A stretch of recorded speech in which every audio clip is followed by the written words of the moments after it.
Well, a well-known face, Chris Boardman's here on the Isle of Man, transport sort of regulator for Manchester, the advisor for what's going on. My job is to deliver an integrated transport network, and it's pretty busy right now because transport is a hot topic, because that's where a third of our greenhouse gas emissions are coming from. And you're off to COP, I understand, is that right? COP next week for Transport Week. I'm going to have a look at hydrogen-powered trains, but of course the lowest carbon form of transport of all is us, feet and riding bikes, and that is a massive part of what we're doing in Greater Manchester. We're investing £1.5 billion in a 1,800 mile network, and I've come here to the Isle of Man to look at what lessons could be shared between the two places. But you're giving us messages, weren't you? I mean, are we doing enough here, not enough? It's mixed. I couldn't quite work out what you're trying to say. The Isle of Man is in a pretty exciting position, right, in that at the moment you haven't saturated your streets with cars.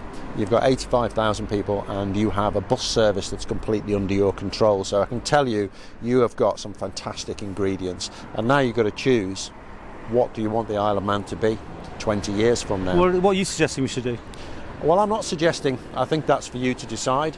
But what I've done with the people in Greater Manchester, the politicians, is said, but you need to look at the choice of doing nothing, because that has a cost. So in Greater Manchester it's £3.75 billion a year to travel as we are now.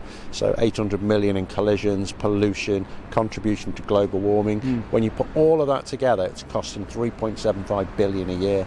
And I would imagine you've got a similar kind of metric here in the Isle of Man for enabling short journeys to be made by car. And in that you're very similar. You've got about a third of all your car journeys are less than a kilometre.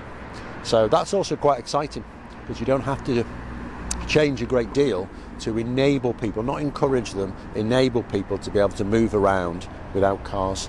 And when you phrase it like that, people quite like the idea of that. But I'm not doing it unless I can look out the car window and see something that looks at least as easy as what I'm doing now, and that's the trick.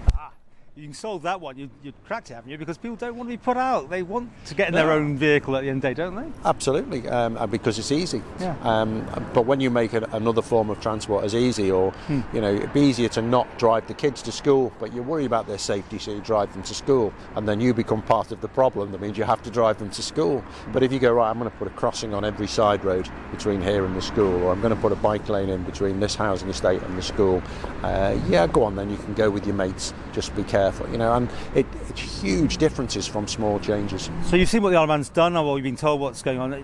Come on, I mean, is it the right way? I mean, are we doing enough over here? I think you're at a decision point, would be my take from the outside. You're at a decision point. You've got to decide what happens next. The rest of the world is moving very quickly. So all of the centre of Paris is about to be car-free, because we have to for climate change. And it makes a nicer place to live. And the Isle of Man has got to decide whether it wants to stay car-centred or people-centred, and then you start to do things slowly to get there.